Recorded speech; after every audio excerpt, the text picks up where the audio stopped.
अध्यक्ष महोदय, इस ज्योत ने हर एक भारतीय को ये पहचानने की शक्ति दी कि उसे न्याय मिलने का अधिकार है, कि उसमें अपने अधिकारों के लिए आवाज़ उठाने की क्षमता है, कि जब वो आवाज़ उठाएगा तो सत्ता को उसके सामने झुकना पड़ेगा। इस संविधान ने हर एक देशवासी को ये अधिकार दिया कि वो सरकार बना भी सकता है और सरकार बदल भी सकता है।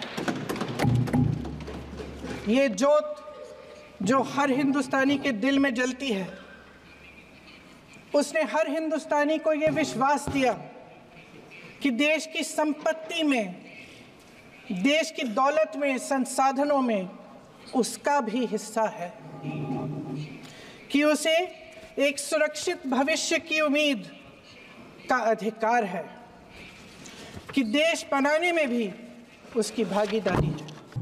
मैंने हमारे संविधान की ज्योत को जलते हुए देखा है और इसके साथ साथ ये भी समझा है कि हमारा संविधान एक सुरक्षा कवच है, एक ऐसा सुरक्षा कवच है जो देशवासियों को सुरक्षित रखता है, न्याय का कवच है, एकता का कवच है और अभिव्यक्ति की आज़ादी का कवच है। दुख की बात यह है कि मेरे सत्ता पक्ष के साथी जो बहुत बड़ी बड़ी बातें करते हैं, इन्होंने इन 10 सालों में ये सुरक्षा कवच, सत्ता पक्ष के मेरे साथियों ने ये सुरक्षा कवच तोड़ने का पूरा प्रयास किया है। संविधान में सामाजिक, आर्थिक और राजनीतिक न्याय का वादा है। ये वादा एक सुरक्षा कवच है जिसको तोड़ने का काम शुरू हो चुका है। लैटरल एंट्री और निजीकरण के जरिए ये सरकार आरक्षण को कमजोर करने का काम कर रही है। अगर लोकसभा में ये नतीजे नहीं आए होते तो ये संविधान बदलने का काम भी शुरू कर लेते। सच्चाई ये है अध्यक्ष महोदय कि आज संविधान बार बार इसलिए कह रहे हैं क्योंकि इस चुनाव में इनको पता चल गया कि इस देश की जनता ही इस संविधान को सुरक्षित रखेगी, कि इस चुनाव में हारते हारते जीतने से इन्हें एहसास हुआ कि ये संविधान बदलने की बात इस देश में नहीं चलेगी। 75 सालों में जनता का भरोसा रहा कि नीतियां बनेंगी तो जनता की भलाई के लिए बनेंगी। जल जंगल जमीन का अधिकार मिला आदिवासी भाई बहनों को। इंदिरा जी ने बैंकों का राष्ट्रीयकरण करवाया, खदानों का राष्ट्रीयकरण कराया। कांग्रेस और यूपीए की सरकारों में शिक्षा का, भोजन का अधिकार मिला। 75 सालों में जनता का भरोसा मिला। पहले संसद चलती थी तो जनता की उम्मीद होती थी कि सरकार महंगाई और बेरोजगारी पर चर्चा करेगी, कोई उपाय निकालेगी, कोई रास्ता निकालेगी। लोग मानते थे कि अगर कोई नई आर्थिक नीति बनेगी तो देश की अर्थव्यवस्था को मजबूत बनाने के लिए बनेगी, तो भारतीय बाजार को मजबूत बनाने के लिए बनेगी, उनके भविष्य को मजबूत बनाने के लिए बनेगी। किसान और आदिवासी भाई बहन भरोसा करते थे कि यदि ज़मीन के कानून में संशोधन होगा तो उन्हीं की भलाई के लिए होगा। आप नारी शक्ति की बात करते हैं। आज चुनाव की वजह से शायद इतनी बातचीत हो रही है नारी शक्ति के बारे में, क्योंकि हमारे संविधान ने महिलाओं को ये अधिकार दिया, उनकी शक्ति को परिवर्तित किया वोट में। और आज आपको पहचानना पड़ रहा है कि महिलाओं के बिना, कि नारी शक्ति के बिना ये सरकारें नहीं बन सकती हैं। इसीलिए आज आप नारी शक्ति की बातें दोहरा रहे हैं। जो आप नारी शक्ति का अधिनियम लाए हैं उसको लागू क्यों नहीं करते? वो 10 साल बाद लागू क्यों होगा? क्या आज की नारी 10 साल इंतजार करेगी उसके लागू करने के लिए? क्या बात है, क्या बात है। अध्यक्ष महोदय जी, ये सरकार आर्थिक न्याय का सुरक्षा कवच तोड़ रही है। आज संसद में बैठी ये सरकार बेरोजगारी और महंगाई से जूझ रही हमारी जनता को क्या राहत दे रही है? कृषि के कानून भी बड़े बड़े उद्योगपतियों के लिए बन रहे हैं। सही एमएसपी को छोड़िए, डीएपी तक नहीं मिल रहा है।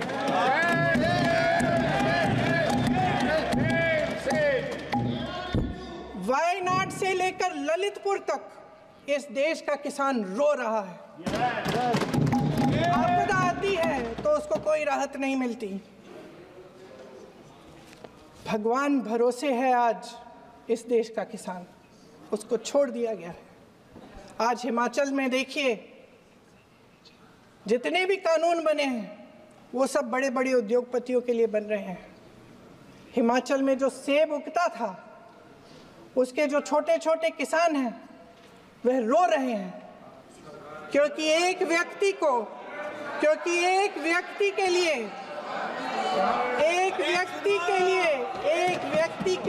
सब कुछ बदला जा रहा है। देश देख रहा है कि एक व्यक्ति को बचाने के लिए 142 करोड़ देश की जनता को नकारा जा रहा है। सारे बिजनेस, सारे संसाधन, सारी दौलत, सारे मौके एक ही व्यक्ति को सौंपे जा रहे हैं। सारे बंदरगाह, एयरपोर्ट्स, सड़कें, रेलवे का काम, कारखाने, खदानें, सरकारी कंपनियां सिर्फ एक व्यक्ति को दी जा रही है। जनता के मन में हमेशा ये विश्वास होता था कि अगर कुछ नहीं है तो संविधान हमारी सुरक्षा करेगा, मगर आज आम लोगों के बीच ये धारणा बनती चली जा रही है कि सरकार सिर्फ मुनाफे के लिए चल रही है। देश में बहुत तेजी से गैर बराबरी बढ़ रही है। जो गरीब है वो और गरीब हो रहा है, जो अमीर है वो और अमीर हो रहा है। इस सरकार ने आर्थिक न्याय की भी सुरक्षा कवच तोड़ दिया है। राजनीतिक न्याय की जब बात होती है, मेरे सत्ता पक्ष के साथी आज खड़े हुए और तमाम गिनती करने लग गए कि ऐसा हुआ वैसा हुआ, 1975 में जो हुआ। तो सीख लीजिए ना, आप भी सीख लीजिए, आप भी अपनी गलतियों के लिए माफी मांग लीजिए। आप भी बैलेट पे चुनाव कर लीजिए, दूध का दूध, पानी का पानी हो जाएगा। आप राजनीतिक न्याय की बात करते हैं, सरकारों को पैसों के बल पर गिरा देते हैं।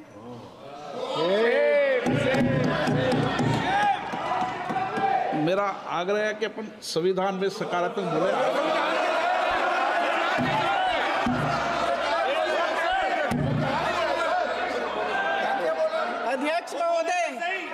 अध्यक्ष महोदय, सत्ता पक्ष के हमारे साथी ने एक उदाहरण दिया उत्तर प्रदेश की सरकार का, तो मैं भी एक उदाहरण दे देती हूँ महाराष्ट्र की सरकार का। मैं भी एक उदाहरण दे देती हूँ, हिमाचल की सरकार को तोड़ने की कोशिश किसने की? पैसों के बल पे की गोवा की सरकार। तमाम उदाहरण राजस्थान की। क्या ये सरकारें जनता ने नहीं चुनी थी? क्या संविधान इन पर लागू नहीं था? पूरी देश की जनता जानती है कि इनका हंसती है, जानती है कि इनके यहाँ तो वॉशिंग मशीन है।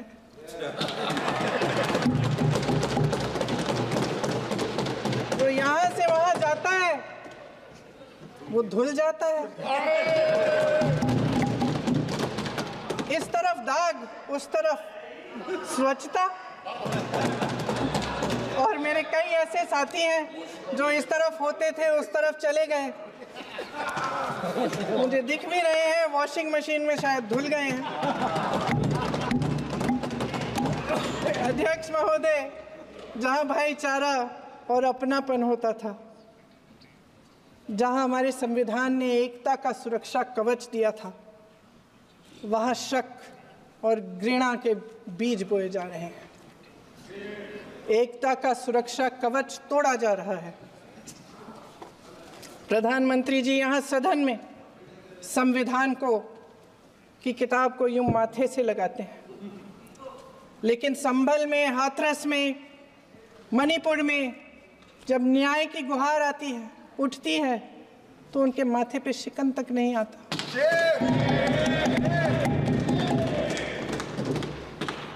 शायद समझ नहीं पाए हैं कि भारत का संविधान संघ का विधान नहीं है।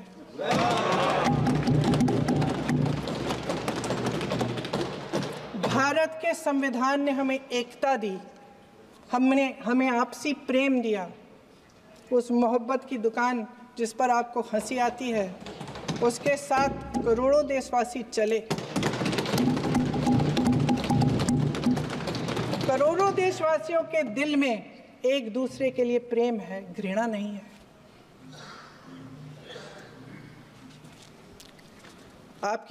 इनकी जो विभाजनकारी नीतियां हैं, उसका नतीजा हम रोज देखते हैं। राजनीतिक फायदे के लिए संविधान को छोड़िए, देश की एकता को भी ये रख नहीं सकते, इसकी सुरक्षा नहीं कर सकते। हमने संभल में देखा, मणिपुर में देखा। दरअसल इनका कहना है कि अलग अलग इस देश के अलग अलग हिस्से हैं,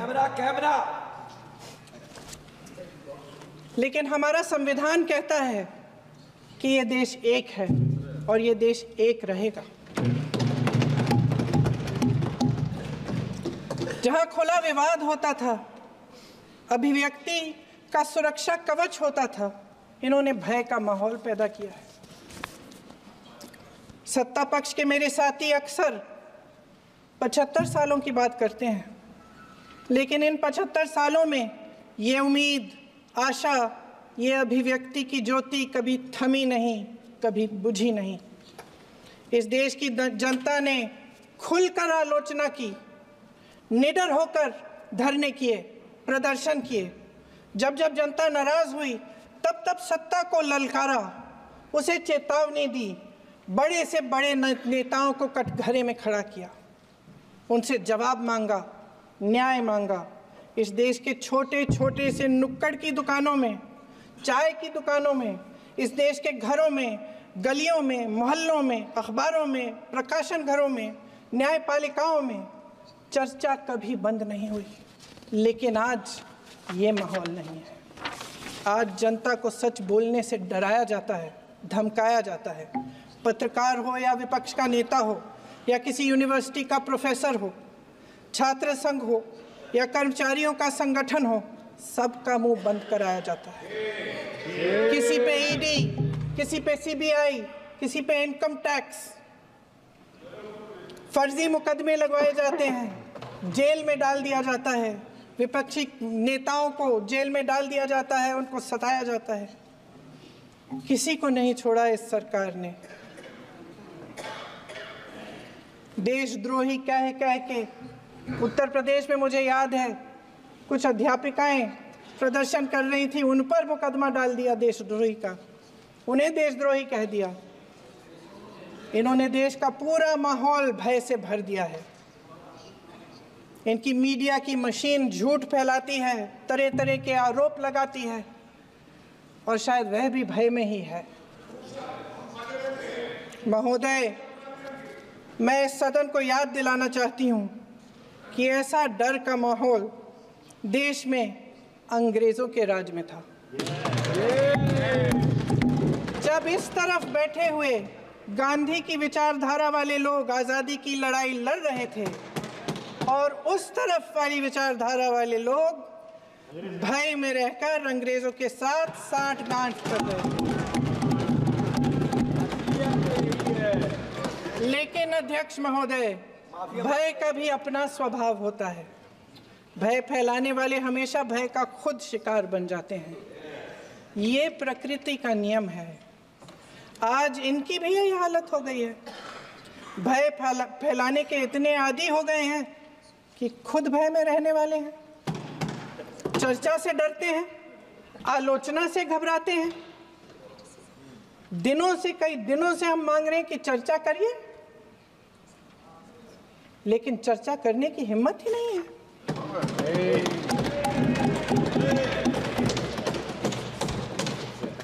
एक कहानी होती थी अध्यक्ष महोदय, शायद बचपन में आपने भी सुनी होगी। राजा भेष बदलकर बाजार में आलोचना सुनने जाता था। ये सुनने जाता था कि प्रजा मेरे बारे में क्या कह रही है, मैं सही रास्ते पे चल रहा हूं कि नहीं। लेकिन आज का राजा, भेष तो बदलते हैं आज के राजा, शौक तो है उनको भेष बदलने का, लेकिन न जनता के बीच जाने की हिम्मत है और न आलोचना सुनने की। महोदय, मैं तो सदन में नहीं हूं।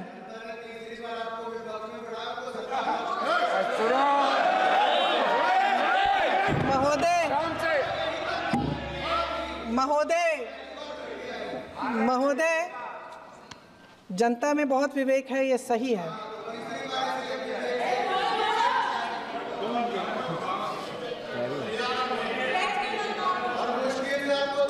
अच्छा महोदय, मैं सदन में नहीं हूँ। कुछ हाँ ठीक है, मैं सदन में नहीं हूँ, मात्र 15 दिनों से आ रही हूँ। लेकिन मुझे ताज्जुब होता है कि इन 15 दिनों में इतनी बड़े इश्यूज हैं, इतनी बड़ी बातें हैं। प्रधानमंत्री जी मात्र एक दिन के लिए, शायद 10 मिनट के लिए दिखे हैं सब।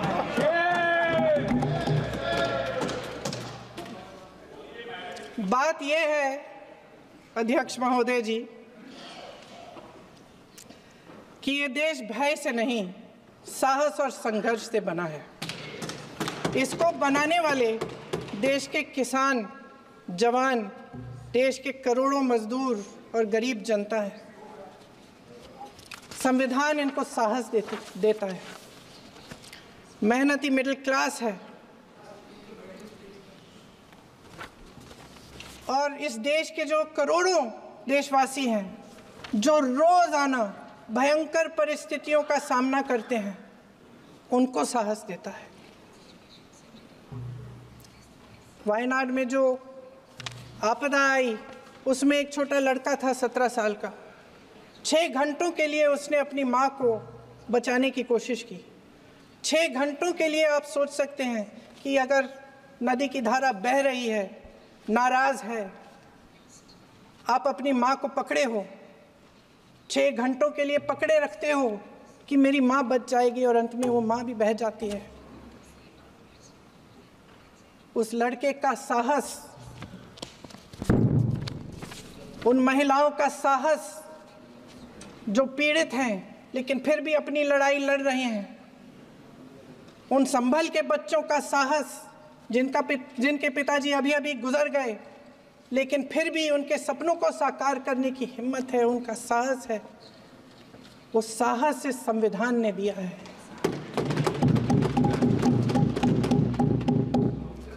वो आत्मविश्वास से संविधान ने दिया है। ये देश भय से नहीं चल सकता, ये देश साहस से ही चलेगा। भय की भी सीमा होती है, और जब वो सीमा पार हो जाती है, जब किसी को इतना दबाया जाता है कि उसको लगने लगता है कि अब मेरे पास खोने के लिए कुछ नहीं है, तब उसमें एक ऐसी शक्ति पैदा होती है जिसके सामने कोई कायर खड़ा नहीं हो सकता।